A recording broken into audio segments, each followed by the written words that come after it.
Lakota chief owed a blood debt to a rival band. A white widow paid it in his place and was wed. The eagle feather was still in my hand when Crow Horse rode into the valley. I had found it that morning caught in the fence wire at the eastern edge of the meadow, one of mine, stripped from a war lance some years back and traded across two bands before it found its way here. The quill was cracked and the vein gone ragged on one side, but the markings were unmistakable. My markings.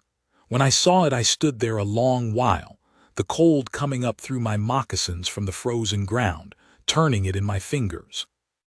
I turned it over and back, the way you turn a bad thought over, looking for the angle that makes it less bad, and I did not find one. A feather does not travel far without help. I knew what it meant before I looked up and saw the dust rising on the far ridge. He came with 7 men. Not a war party, 7 would be an insult for that purpose, and Crow Horse was many things but not a fool. He rode in deliberate, the way a man rides when he wants you to understand he is not afraid of you and never was. His men fanned out behind him in a loose line, horses stepping careful in the frost-brittle grass, their breath coming in small clouds in the cold air. I put the feather in my shirt against my chest and walked out to meet him across the open ground.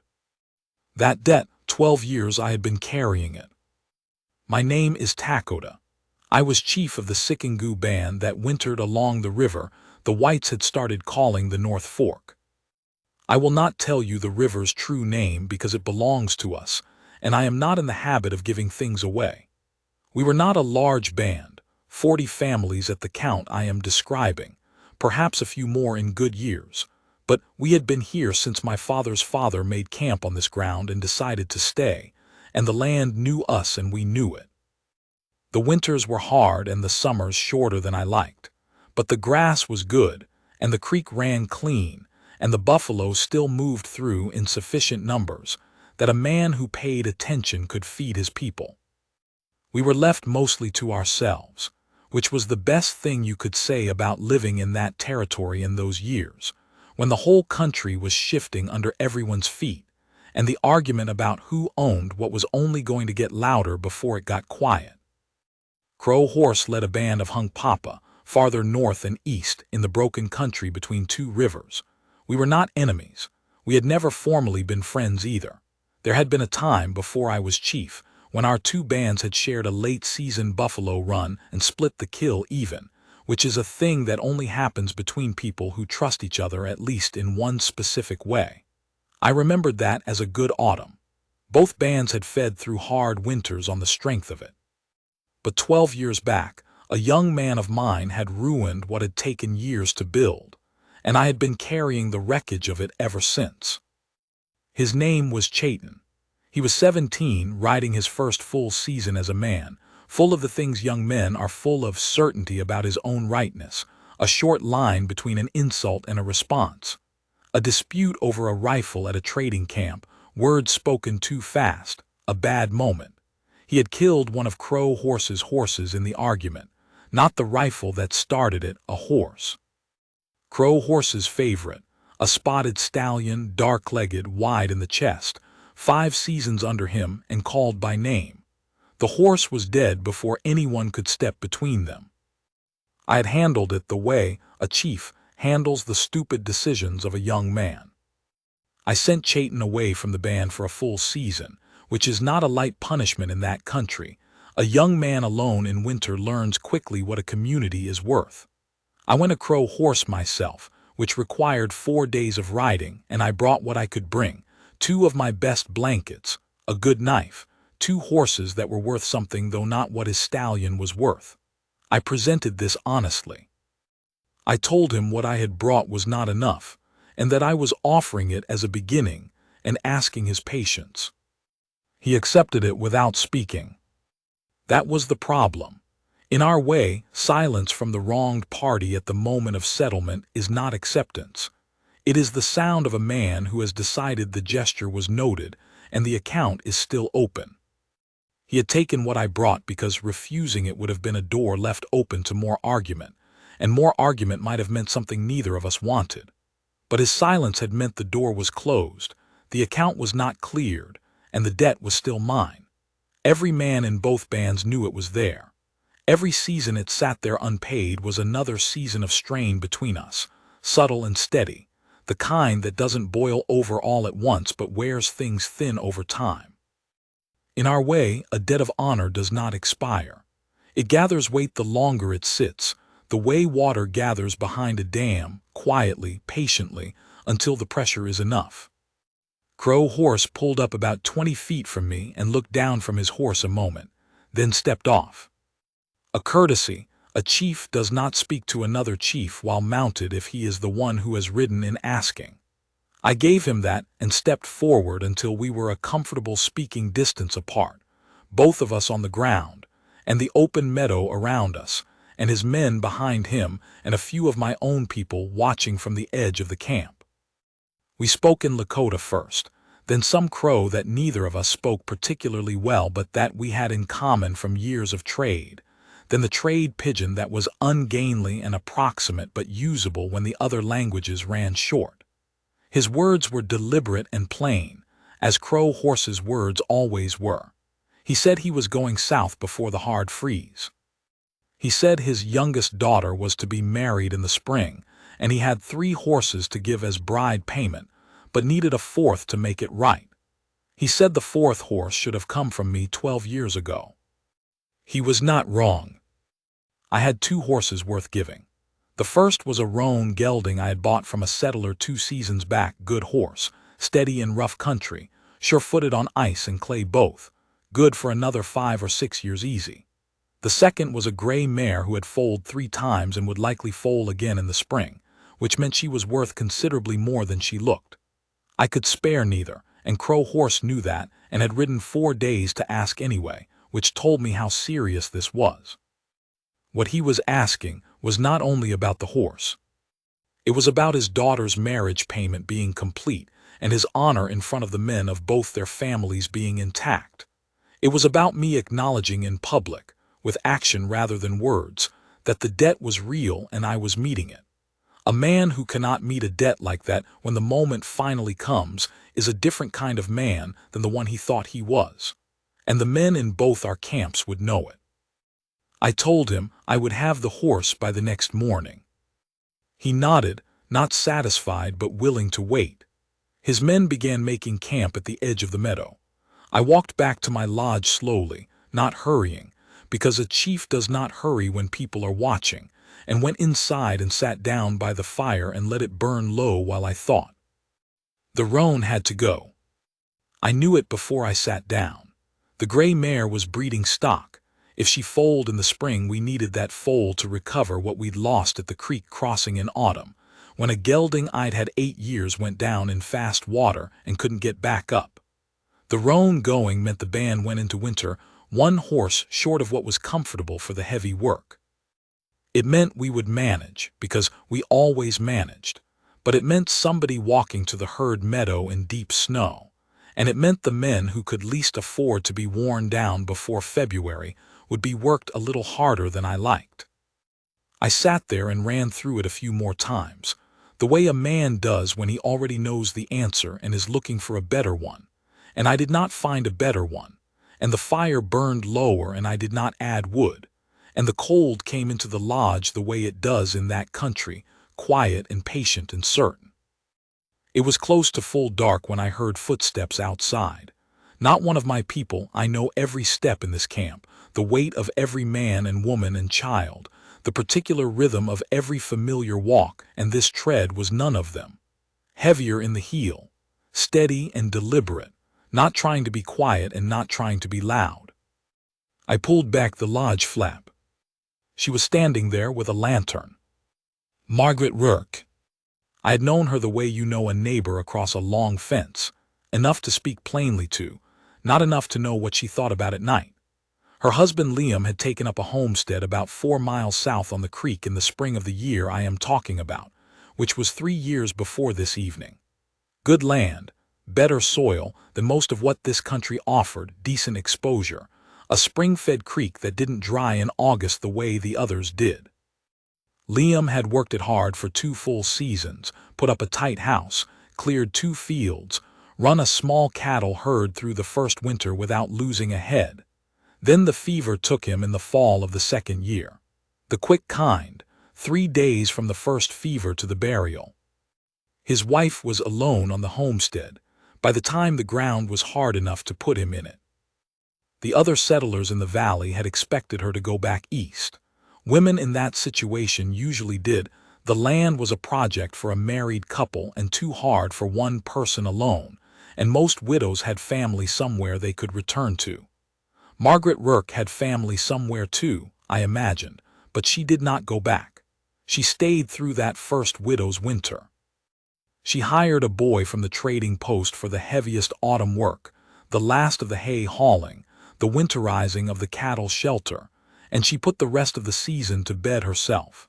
She kept every head of cattle through a winter that killed 2 of a neighbor's steers. She planted in the spring. She put up her own hay in summer, just her and the hired boy, and she ran her herd through the following winter too.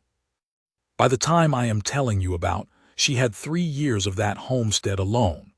The land reflected it. Things were tight and well kept without being showy. The way a place looks when the person running it has figured out exactly what it needs and does that thing consistently and does not waste effort on appearance. She was not young. I put her past 40, though I never asked and it was not my business. She was not soft, not in her face, which had been weathered into something spare and good-looking in the way weathered things often are, and not in her manner, which was direct without being aggressive, the way a person is direct when they have learned that indirection costs more than it saves. When she looked at you, she looked at you square. I had always respected that. Some people look at an Indian and see a thing they've decided on already. Margaret Rourke looked at me like she was looking at a man, which sounds like the lowest possible bar, but in that territory it was not. She set the lantern down on the ground between us. The light lit the lower half of her face and left the rest in the dark of the evening. She said, "I heard what Crow Horse wants." I did not ask her how. A valley this size, with this many ears, news of a visiting band travels fast. I said, "It is not your concern." She said, "I have a horse." I looked at her. She said, "Bay gelding, 5 years old, sound through all 4 legs. I'll let you look him over yourself if you want. Still has his height and his wind. Cost me more than I like to say. I won't pretend I'm glad to give him up. But I know what the debt is, and I know what you're short, and I know what going into winter short means for a band this size." I said, "Why?" She pulled her coat collar up against a wind coming off the creek. Took a moment. When she spoke, she did not speak in a hurry. She said, "You put 3 of your men on the Hendricks fire in July. You didn't have to. That fire was 7 miles from your camp, and it was nothing to you if the Hendricks place burned, not your land, not your people, not your concern. But you came and your men worked 2 days in that heat alongside ours, and nobody asked for payment, and nobody expected any. Clarence Hendricks told me later he didn't know why you did it, and I told him I didn't know either, and I've been thinking about it for 4 months because I don't like not understanding things." She stopped a moment. The lantern flame bent in a small draft. She said, "The only answer I could settle on was that you did it because it was a man's land and it was burning, and you had hands to spare and it was right. Not because you'd get something from it. Not because you owed Clarence a single thing in this world. Because it was right and you had the means to act on it. A man who does things for that reason alone, that man is worth something considerable. And I don't want to stand here and watch a man like that go into a hard winter short on horses, because he's been carrying a debt for 12 years that he already tried to pay once." I stood there with the lodge flap in my hand and the cold at my back, and the lantern light between us, and I was quiet for a moment, because what she'd said deserved more than a fast answer. I said, "I cannot take it as a gift." She said, "I know that. I'm not offering a gift. Give me the roan for spring plowing when the ground opens up, straight trade. My bay to Crow Horse, your roan to me in April. Debt cleared, both of us squared, nobody owes anybody." That was the shape of it. A clean trade between neighbors who understood practical reality. The bay was likely worth a little more than the roan. She knew that and I knew that, and neither of us mentioned it, which told me something about how she conducted business. She was not looking to come out ahead. She was looking to make something right, and she was doing it in a form that let me keep my dignity intact, which cost her thought, and I knew it. I said, "Bring the horse at first light." She picked up the lantern and walked back the way she had come, out across the dark field, the light swinging a little in her hand and getting smaller. I listened until I couldn't hear her footsteps anymore. Then I stood outside the lodge a long time, listening to the creak and the distant sound of Crow Horse's men at their fire. There is a thing that happens to a man who has been carrying a weight alone long enough. He forgets it is there because the weight has become ordinary, part of the shape of his days, like the particular ache in a knee injured years ago that he has learned to walk around. And then something comes at him from an unexpected direction, and he feels the weight again all at once, whole and clear, and realizes how long he's been bent under it. I did not understand all of that standing outside my lodge in the dark. But I understood that something had happened that was more than a horse trade, and I stood there with the creak sound and the cold and thought about it. And after a while, I went inside and built up the fire and slept. At first light she brought the bay. He was exactly what she'd said, solid through the chest and through the hindquarters, good round feet, a calm eye that didn't show white at new things or roll when I put my hand on his face. I walked him out and back, checked his feet the way Crow Horse would, ran my hand down each leg. The horse held still and let me. That told me as much as anything. I brought him to Crow Horse, who stepped off his own horse and came forward without hurrying. He did what I had done, walked around the bay twice, ran his hand down each leg from the knee, lifted each foot and studied it, looked at the teeth. He was thorough, and he was right to be. A horse given to complete a debt of honor gets looked at close. He straightened up and looked at me. He said, "This is not yours." I said, "It is mine to give." He held my eyes for a moment, steady and reading. Then he looked at the horse again, then back at me. He said, "The debt is paid, Lakota." It was the first time in 12 years he had spoken my name. Through all of it, the original incident, my payment, the years of strained dealings, he had never once used my name. He had said chief, or the Sikangu man, or on formal occasions the son of walks far. Not my name. A name is a particular thing in our way.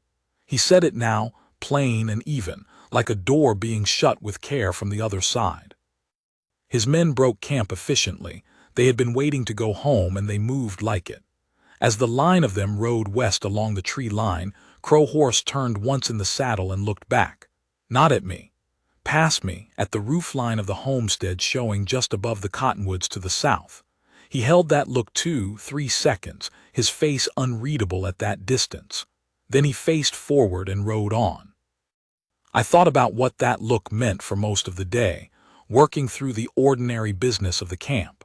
A harness needing repair, a disagreement between two young men that wanted settling, the business of winter preparations that never fully ended. I thought about it in the gaps between things. By evening, I had an idea of what he'd meant by it. Crow Horse had been paying attention to things for close to 60 years, and he missed very little. He had seen something I was just beginning to see myself. What followed did not follow fast. I want to be plain about that because I have heard men, especially old men telling stories, make things seem like they rolled downhill of their own weight. Maybe things are like that for some people. For me, what happened between Margaret Rourke and me happened in the way a thaw happens. Not all at once, not dramatically, but in small degrees, each day a fraction warmer than the last, until the morning you step outside and the ground is soft, and you realize it's been softening for a while, and you just hadn't looked. I brought the roan in April, as agreed. She was ready for him. The field had been turned once already by hand, and was waiting for the animal power to do the rest. We worked 2 days together, her at the near end with a hand cultivator on the kitchen garden section, and me with the roan on the long strips meant for grain. The roan was patient with the fresh-turned soil, and with the birds that came down close behind him for the worms, and the work went easy. There is a particular quiet that comes from working alongside someone who knows what they are doing. No need to direct, no need to check. You fall into the rhythm of the work together, and the talking, when it happens naturally out of that rhythm rather than filling time.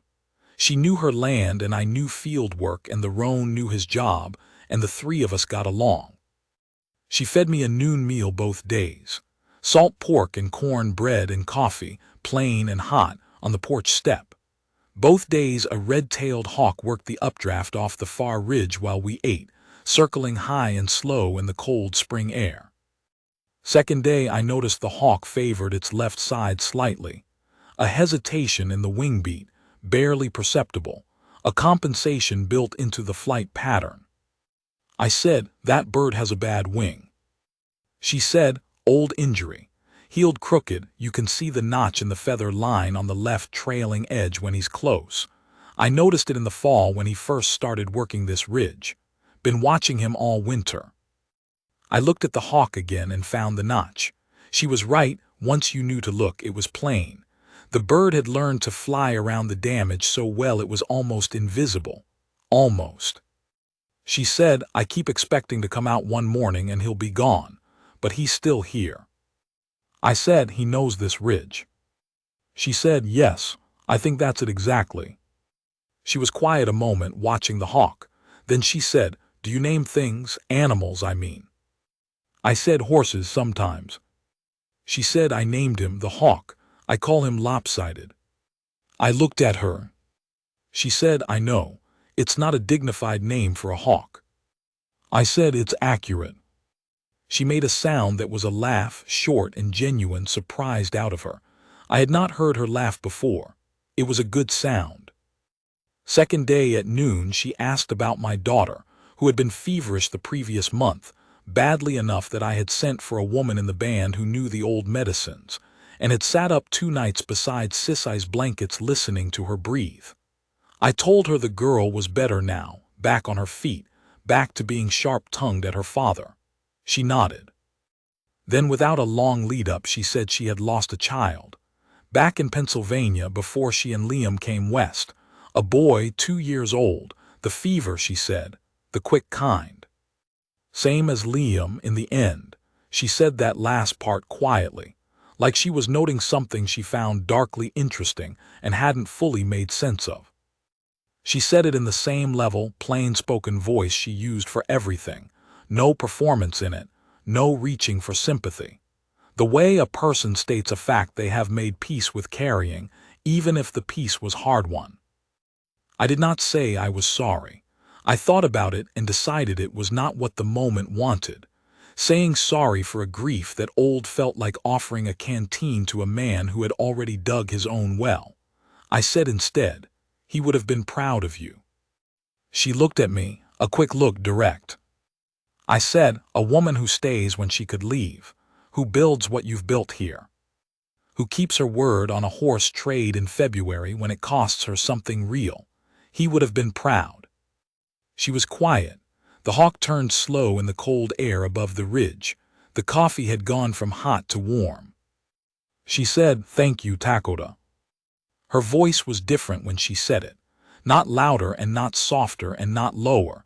Different in the way that a voice is different when something real is behind it rather than the ordinary working words of a working day. I noticed that.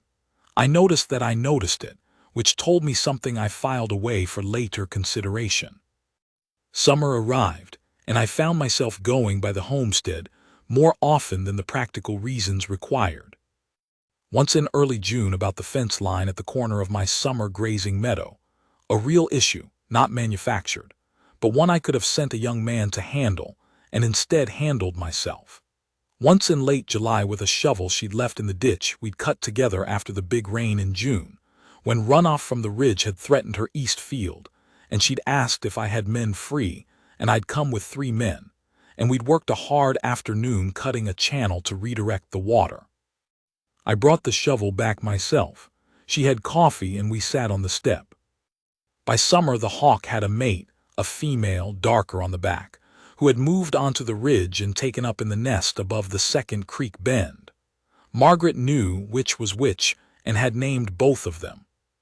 I told her I found it foolish to name wild things, because they didn't answer to names, and it created a false closeness that would end in disappointment. She said, everything ends in disappointment. That's not a reason not to name things. I did not have a quick answer for that. There was a morning in late June when I came by for no particular reason, or at least I told myself it was no particular reason, and found her on the roof of the cattle shelter, patching a section of sod that the spring runoff had loosened. She had her boots off and her feet planted square on the ridge pole, and she was working a patch of fresh-cut sod into the gap with a flat-bladed tool, methodical and careful, her dress tucked up at the hem so it wasn't in her way. I stood at the fence and watched for a moment. She had not seen me yet. There was something about watching a person at work they know how to do. The specific economy of it, no wasted motion, no hesitation, everything in its right sequence. I had watched good hunters the same way and good horsemen, and my own daughter learning to do the beadwork her mother had been good at. A person fully absorbed in skilled work has a particular quality. It is a kind of wholeness. You can see it from 50 yards. She looked up and saw me and said, "The north section's been leaking since March. About time." I said, "Need a hand?" She said, "I've got it, but you can hold the ladder when I come down if you want something to do." I held the ladder. She finished the patch, came down in a clean sequence of steps that told me this was not the first time she'd been up there, and jumped off the bottom rung onto the ground. She stood and looked up at the roof, assessing. She said, "That'll hold through one winter, maybe two. The whole section wants replacing eventually." I said, "I'll come in the fall before the freeze. We can do it right." She looked at me, not surprised, something that went past surprise to something quieter. She said, "All right." I came back in September and we did the roof in 2 days. My nephew Chayton, yes, the same young man from 12 years back, now 30 and responsible, came with me, and between the three of us we stripped and replaced the whole north section with fresh-cut sod over new poles. It was hard work and hot for September, and we did it without much conversation. At the end of the second day, Margaret brought out salt pork and bread, and a bottle of whiskey that had been on a shelf in her kitchen since Liam died. She said she'd never drunk it, never planned to drink it, but it seemed like the right moment. She poured 3 small glasses. We sat on the slope of the land behind the shelter and drank it in the late afternoon light. Chayton, who had never been entirely comfortable around me since that incident 12 years gone, was awkward for the first half of the evening, and then the whiskey helped, and by the time the light failed he was talking like himself, which was a thing I hadn't seen in him for a long time. He told a story about a horse that had made a fool of him in front of the entire band, told it well and against himself, and Margaret laughed at the right places, and the three of us sat there in the evening, and I thought, this is a good evening, just plainly that. A good evening with people worth having it with. Later, after Chayton had gone to sleep near the fire, Margaret and I sat on the porch step in the dark. The sky was clear and enormous the way it gets in that country in September, every star out, and the Milky Way a smear of white from one edge of the sky to the other. She said, "He carries that thing from 12 years ago still, your nephew." I said, "He does." She said he shouldn't, he was 17. I said, "He knows that. Knowing it and putting it down are different things." She was quiet a moment, then, like a blood debt. I said, "A little." She said, "Does it get lighter?" I thought about it. I said, "The ones you can't do anything about, yes. The ones you could have, less so." She said, that was all. But the quality of her quiet told me she was thinking about something particular, and I had learned by then that her particular silences had weight. I let it sit. After a while she said, "Liam got sick in October and was gone in early November, 37 days from the first fever. I have thought many times about whether I missed something, a sign, something he said, something I could have seen and done differently. The fever was the fever. There was nothing to be done. But she stopped there, not unable to continue, just choosing to stop there. I said yes. Just that word. She nodded slightly, and neither of us said anything else for a while, and the stars were very bright, and the creek was loud in the cool air, and after some time she said good night and went in. I sat there another hour in the dark with the fire and the stars and the sound of the water. I thought about what she had said. The way grief works in practical people, it does not dissolve, it changes form. It becomes a question they keep examining long after the answer has stopped mattering. She was not a woman who indulged in grief, and she was not a woman free of it. She had made some private accommodation with it, the way you accommodate a permanent injury. You work around it, you don't let it stop you, but you always know it's there. I respected her for telling me. People who do not show weakness do not show it to just anyone, and showing it is not the same as having it. She was not weak. She was honest, which is harder.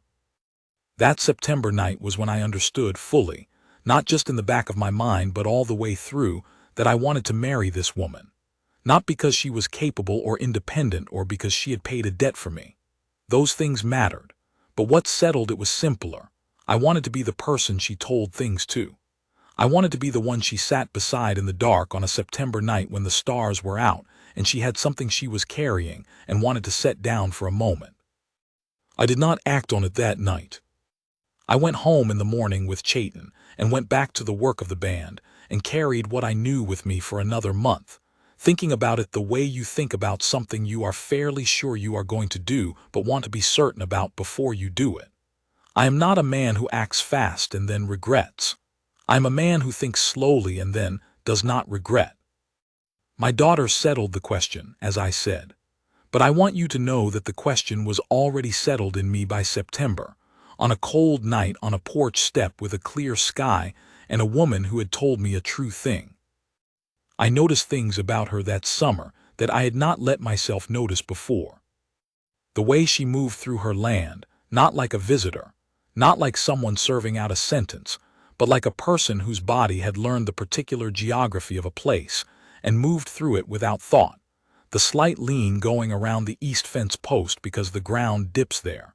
The way she never fully looked at the south gate when she opened it because her hands knew the latch. A person moves like that through land they intend to keep. I noticed her hands, working hands rough at the base of the fingers, nails cut short, capable looking. The way they were careful with small things, the coffee cup, the latch on the stock pen, a splinter in her thumb she worked out one afternoon with a needle while I watched, steady and patient with herself, the way a good craftsman is steady with difficult material. I'm not a man who has ever been easy about what goes on inside him. Winona, my first wife, she had found the ways around my silences and had known me in spite of them, and her death had shut those ways behind her like a door blown closed by the wind. After she was gone, I had raised Sissa and led the band and been useful and responsible, and I had kept myself to the work of it. Men respected me. I respected myself. There was a kind of integrity to that, a coherence. But coherence is not the same as being known by someone who chose to know you. By early fall, I understood what I was feeling and had not done anything about it and was not sure if I should. The complications were real. She was white and I was Lakota, and this territory was what it was, and the people on both sides of that line would have opinions. The opinions on my side would be mostly private. The ones on her side might not be.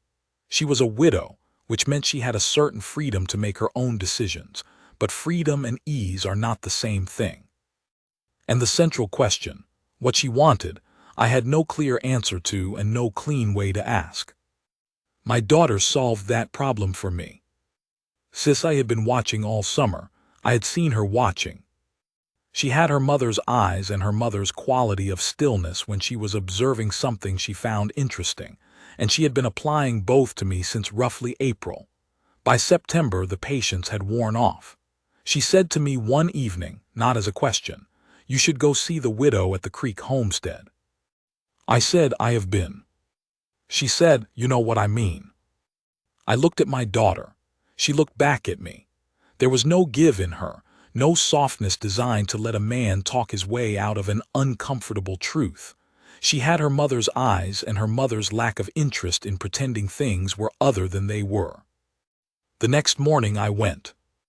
It was a cold, clear day, the first hard cold of autumn, the air with a real bite and everything looking sharp-edged in the low October sun. I came across the open field on foot, taking my time, not because I was uncertain but because I had words to get in order and walking helped with that. She was behind the house splitting wood. I could hear the maul coming down from a distance, regular, unhurried, one stroke to a round. She saw me when I was still out in the field between swings, and looked up and then looked back down and set the next round and split it. She did not stop working because I was coming. She finished what she was doing, which was the whole piece of her. When I reached the fence, she set the maul against the block and came forward. I said, "I would like to speak with you." She said, "Go ahead." I said, "I am not a young man. I am 51 years old and I have been chief for 22 of those years, and I will be chief until I am not able, and the band will always come before my own wants. That is not something I can change or would if I could. I have a daughter who will be married in the next year or two, and after she goes, I will be alone in the way that chiefs are alone, which is surrounded by people and known by none of them. I have land but not money. I can offer you a home, and I can offer you my faithful and complete respect, and I would not ask you to leave this place. If you wish to keep this homestead, we would find an arrangement. I am asking you to consider being my wife." I had prepared those words on the walk over. They came out more or less as prepared. They were not eloquent, but they were honest and complete, which seemed to me more important than eloquence. She did not look away while I spoke. She let me finish. Then she was quiet a moment, her hands at her sides, looking at me across the fence rail with that level look that never seemed to be weighing anything, just seeing it. She said, "I considered it before you did." I said, "How long?" She said, "Since April, when you said what you said about Liam being proud." I stood at her fence in the cold morning air, the smell of split wood and wood smoke, the far ridge catching the first real color of the season, orange and rust in the scrub oak. I felt something loosen in my chest that I had not known was tight, not a big feeling, not dramatic. More like a door opening onto a room that turned out to be warm. A room I had thought for years was not accessible to me anymore. She said, "There are people who'll have things to say, on both sides of it." I said, "Yes." She said, "I'm not interested in what they have to say." I said, "Neither am I." She put her hand out across the top rail of the fence, palm up, not reaching for me exactly, not urgent, not pleading, an offer, a question in a different language. I put my hand in hers. Her grip was firm and warm. She held on the way a person holds something they intend to keep, not tight enough to hurt, just certain.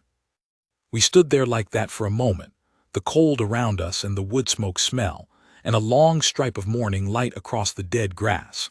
And I thought about the feather in the fence wire, and Crow Horse looking back at this roofline as he rode away, and how a debt and a gift can sometimes be the same thing moving in opposite directions along the same road, until they meet somewhere in the middle and become neither.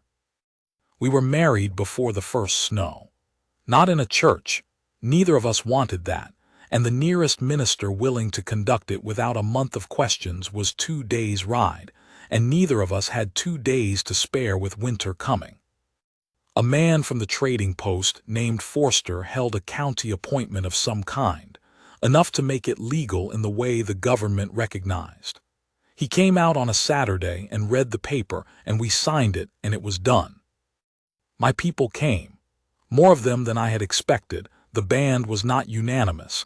Nothing in a band of 40 families is ever unanimous, but the majority came or sent their good wishes through someone who came, and the ones who had reservations kept them private, which was the decent thing.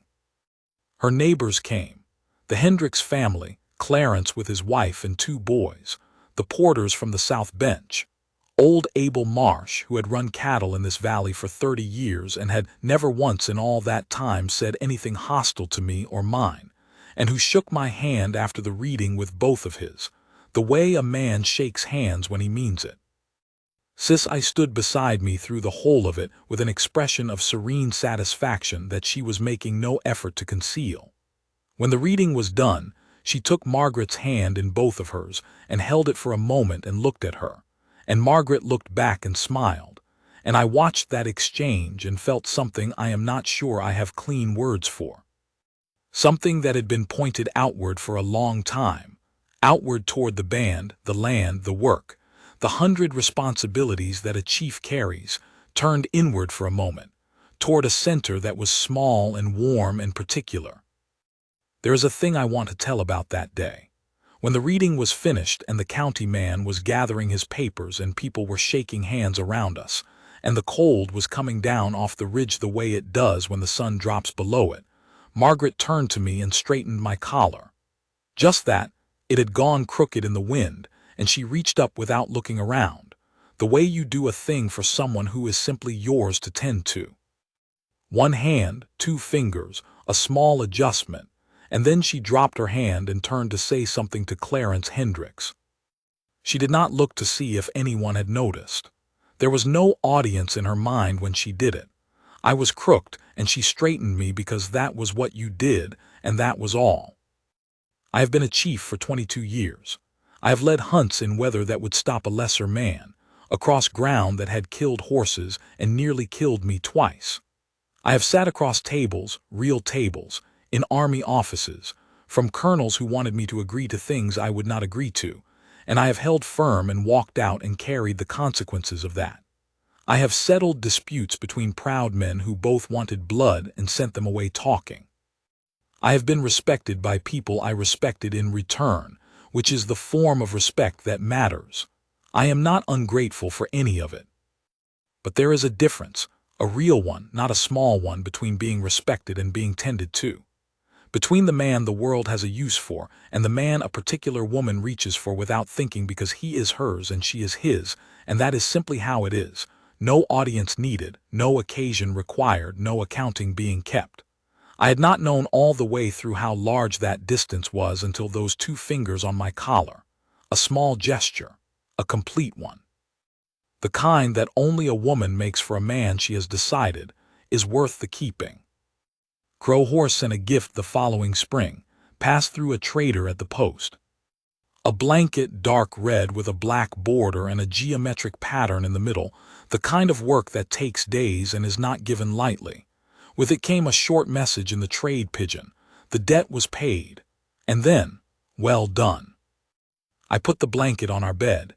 It stayed there until it wore through. A long time, many winters. We found our way into each other's lives the way 2 rivers find their way together, not by one flooding over the other, but by each adjusting its bank slightly until the natural line of things is shared. She kept the homestead. We arranged it so that I kept my camp during the winter months when the band needed the chief clothes, and came to the homestead in the spring and stayed through summer and fall. It was not a conventional arrangement by anyone's standards, and we did not make it conventional. We made it ours. She learned some Lakota.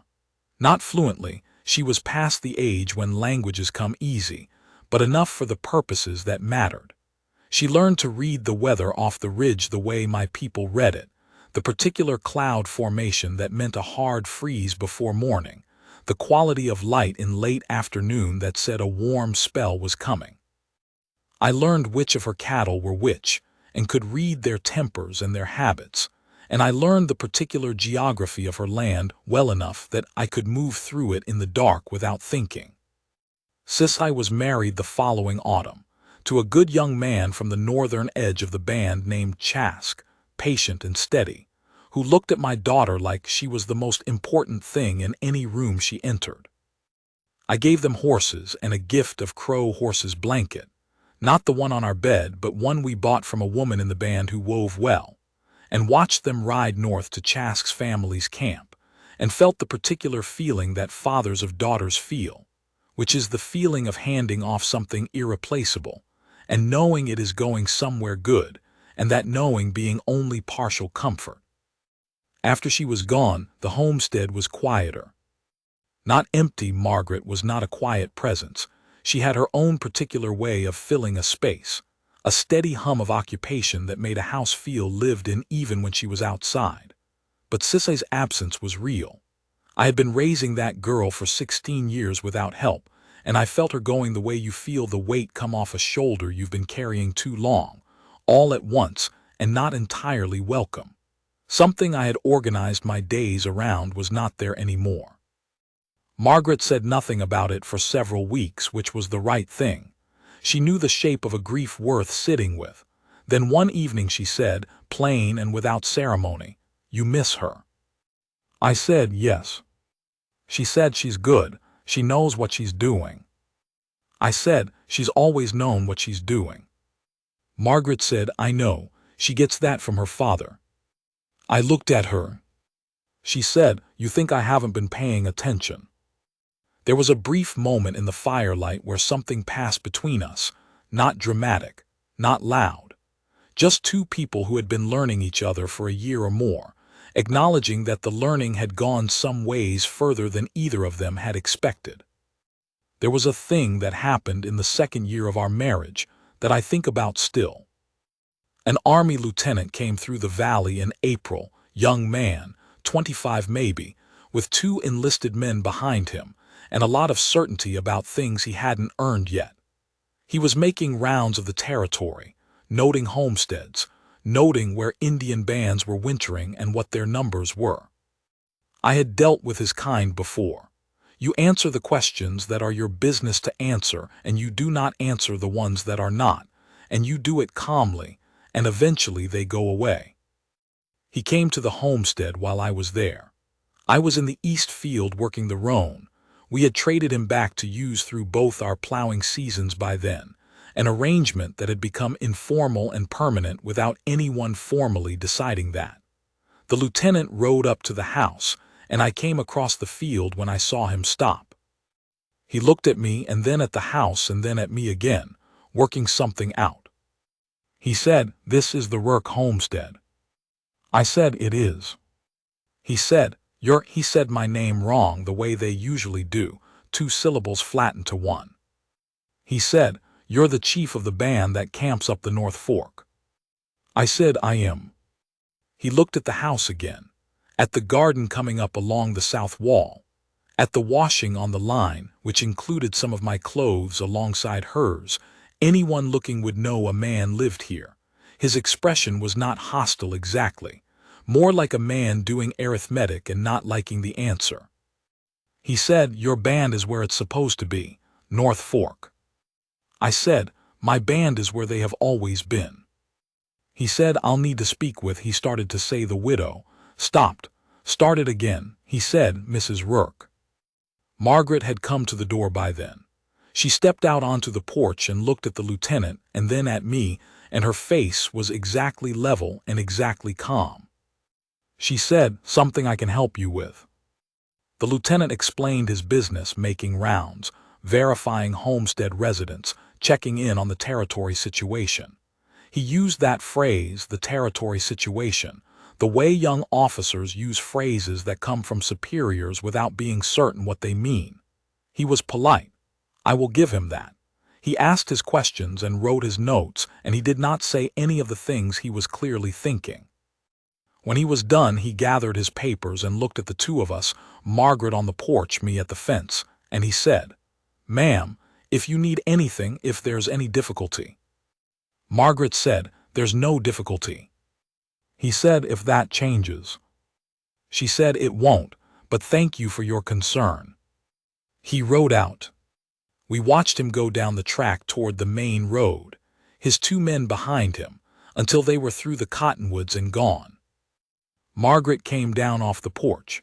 She stood beside me and watched the dust settle where the horses had been. She said, "He thought he was doing me a kindness." I said, "He thought he was." She said, "I know, that's what makes it irritating." I said nothing. We stood there a while, then she said, "Come inside, I have cornbread." I followed her inside. We sat at the table and she put cornbread in front of me and poured coffee for us both and sat down, and we ate without talking, the way we often did when something had happened that was not worth analyzing further. Outside the window the east field was warm and green in the April light. After a while she said, "He won't be the last." I said no. She said, "I know that." I said, "I know you do." She looked at me across the table, not asking for reassurance and not needing it. She was not that kind of woman, just looking at me the way she looked at things she had decided about, the way she had looked at the hawk on the ridge when she decided it was worth paying attention to. She said, "Some things are worth the cost of the people who don't understand them." I said, "Yes." She said, "I put this one in that column, in case you were wondering." I had not been wondering, but I was glad she said it. The years after that go quickly in the telling, which is the sign that they went well in the living. Difficult things happened. The territory kept shifting under everyone's feet, the arguments about land and sovereignty getting harder and louder, and there were seasons when I was away from the homestead for weeks at a time dealing with things that wanted a chief's presence and his full attention. Margaret ran the homestead through those stretches without complaint, which is not the same as running it without difficulty. She knew difficulty, and she met it the way she met everything, straight on, without theater. She wrote to me sometimes when I was away. She was not a natural letter writer. The letters were short and factual and occasionally contained a single dry observation about something that had happened while I was gone, written in a way that made me see it clearly and sometimes made me laugh out loud, which surprised the men around me. I kept every letter in a particular fold of my saddlebag. I still have them.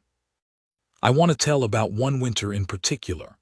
A bad winter, the kind that comes in hard in November and does not let up, that keeps everything gripped tight for 4 months. That winter I had been at the homestead from late October, and we worked through it together. The two of us and a hired man named Toge who was good with cattle and did not talk more than necessary. The pasture hay ran short in February, which meant twice daily trips to the meadow where we kept extra bales under tarps, in weather that was sometimes 30 below and windy enough to take your hearing away. One morning in late February, I came in from the 3rd trip of the day. We had been doing 3 that month, and my hands had gone past cold into that particular uselessness where you can't grip anything. I came through the door and Margaret was at the stove, and she turned and looked at me and set down whatever she was doing without a word and came over and took my hands in both of hers. She held them between her palms and stood close, not saying anything, just holding them. Her hands were warm from the stove and the feeling came back into mine in stages. The pins first, then the ache, then the ordinary warmth. She held on until I had it back. Then she said, "Sit, I have coffee." I sat, she brought the coffee. We did not discuss it, we did not need to. But I thought about it afterward, that particular quality of being cared for without fuss, without performance, without anyone making it into a moment. A woman who sees that you are cold and warms your hands and then makes coffee. A woman who does that the way she fixes your collar, because you are hers and that is simply what you do. Some mornings, even now, I find her at the east fence before first light. She does it when she cannot sleep, comes out in the dark and stands at that fence and watches the ridge light. I have gotten up enough times to find her there that I know the meaning of her footsteps going out in the early dark, and on the mornings I hear them, I usually follow. Lopsided is still alive, older now, and the wing droops a fraction more than it once did, but he is still up, still working the thermals off the ridge as the sky goes from black to dark gray to the first pale wash of winter light. She watches him every morning she can. She said to me once, standing at that fence, he shouldn't still be going. A bird with that injury at his age, he shouldn't be making it. I said, he knows this ridge. He figured out how to work the injury into his flying, and now it's part of how he flies. Can't take it out of him even if you wanted to.